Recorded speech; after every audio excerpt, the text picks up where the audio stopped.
The Chicago White Sox have been one of the most up and down teams in the last 5 years. In 2017 and 18, they were some of the worst teams in baseball, before in 20 and 21 getting all the way up to World Series contenders, and now in 2022, they might be back to the bottom again. But who's to blame? What can they do, and where are they going if this rebuild fails? And how long before Tony La Russa gets the boot? This is Baseball Breakdown.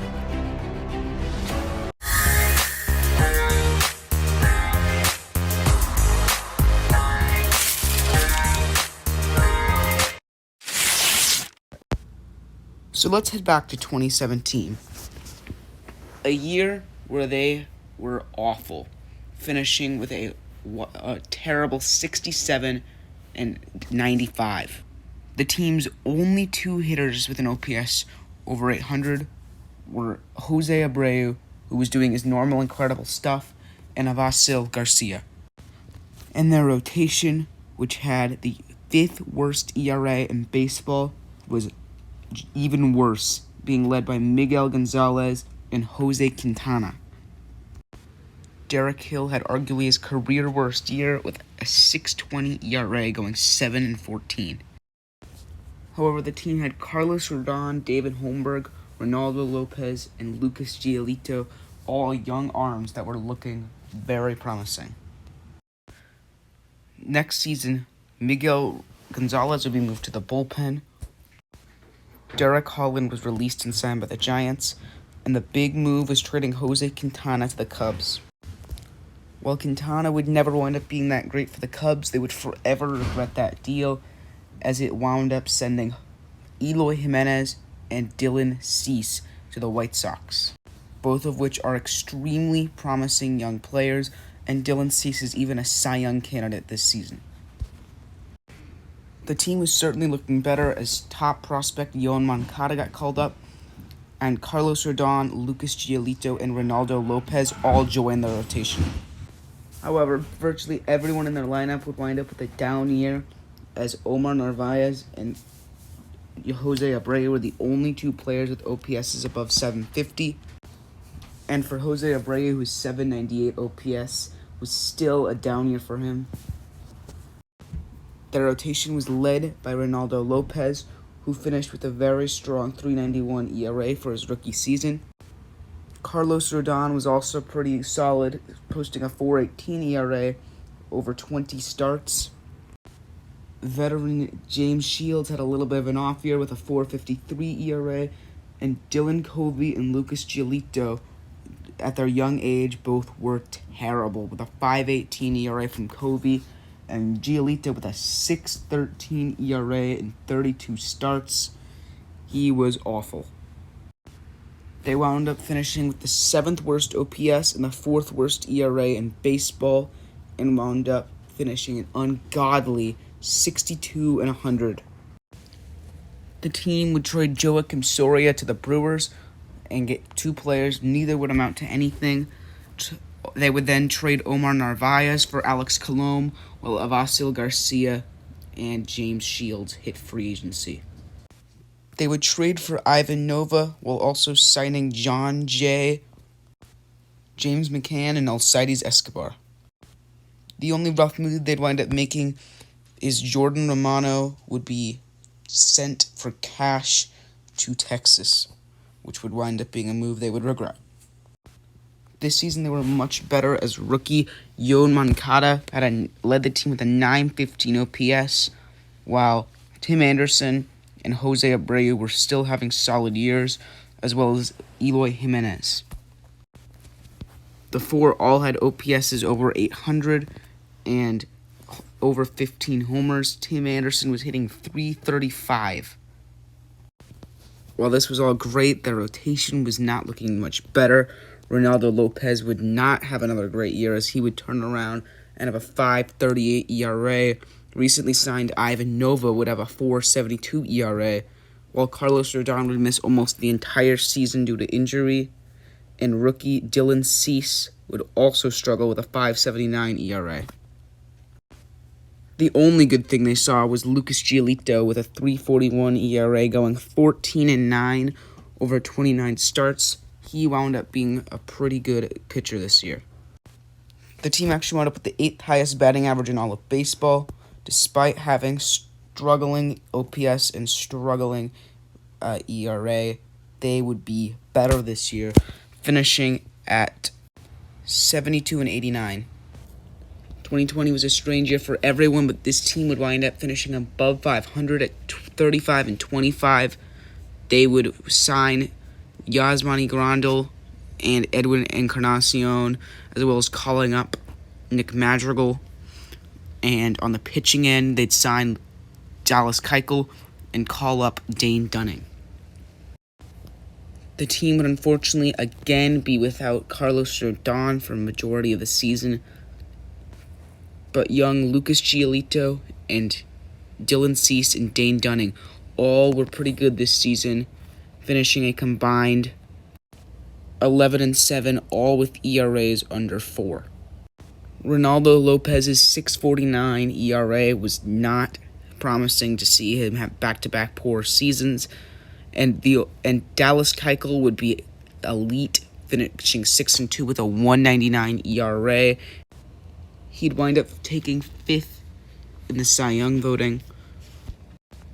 Their hitting was better this season too. Jose Abreu would win MVP. Tim Anderson and Eloy Jimenez were also very, very strong this season.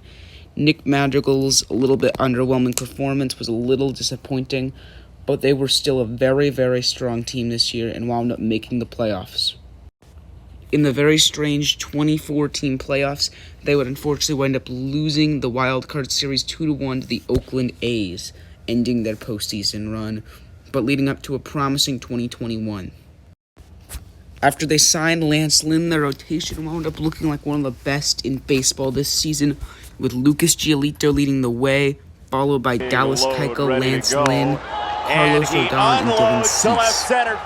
They'd also signed Liam Hendricks as their closer, and their lineup was looking better than ever, with Adam Eaton joining the team, as well as Luis Robert and Andrew Vaughn entering the lineup. However, they get some bad news early. You might want to forget about the All-Star game and just send them to the Hall of Fame. Luis Robert, Eloy Jimenez, and Nick Madrigal all would miss significant time.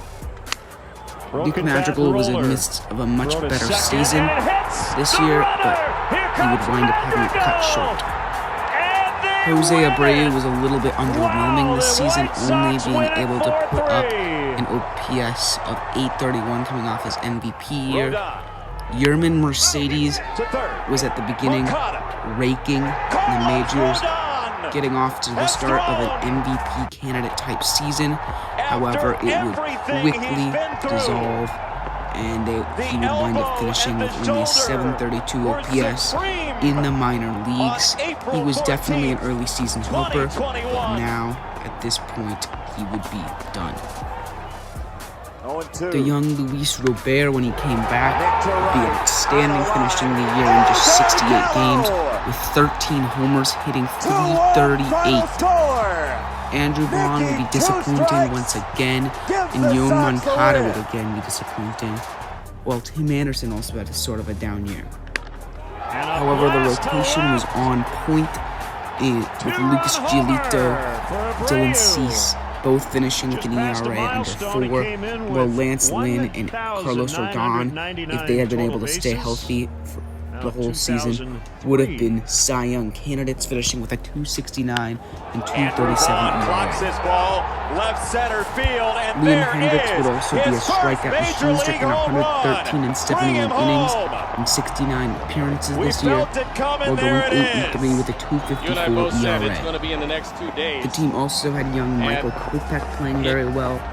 In 44 games, he would wind up with a 450 ERA. The team would now be set with Lynn and Rodon leading this rotation. Giolito also a very, very valuable starter, and even Dylan Cease was completely raking at the end of the season, and he was looking at a potential top end of the rotation round too. The team would finish 93-69, under new manager Tony La Russa. They would lose the ALDS to the Astros, though, unfortunately. But this was a team I thought was one of the best in baseball at this point, and I thought they'd be coming out strong this year. The team would have a very, very quiet offseason, only making a couple bullpen signings in Kendall Graveman, Joe Kelly, as well as Vince Velasquez and Johnny Cueto. And the only big loss they'd have would be Carlos Rodon, who has been very, very good this season, and it is definitely a shame they wound up losing him. I still thought this team was very, very good even without Rodon. However, I was very wrong.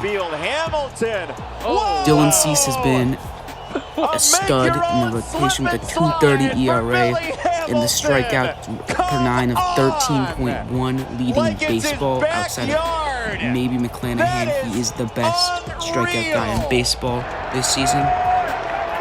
Johnny Cueto's been surprisingly good in his 11 starts on the team with a 2.80 ERA, but who knows how long that's going to last. And just about everything else has been bad for this team. Lucas Giolito with a 4.69 ERA. Lance Lynn has been injured for much of the season with a 6.97 ERA when healthy. Liam Hendricks has suffered injuries. Eloy Jimenez has suffered injuries. Yasmani Grandal has suffered injuries. And when healthy, even their lineup has been very, very underwhelming. Yasmani Grandal is one of the worst hitters in baseball with the lowest qualified OPS. Jose Abreu is actually an 854 OPS. And he actually managed this team. Luis Robert, who was thought to come out very strong, has just been good.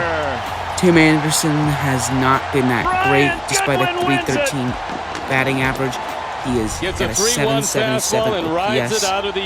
Yoan Moncada has been terrible when healthy. And one of the little surprises in Jake Burger, also now injured. This team has had a lot of problems this season.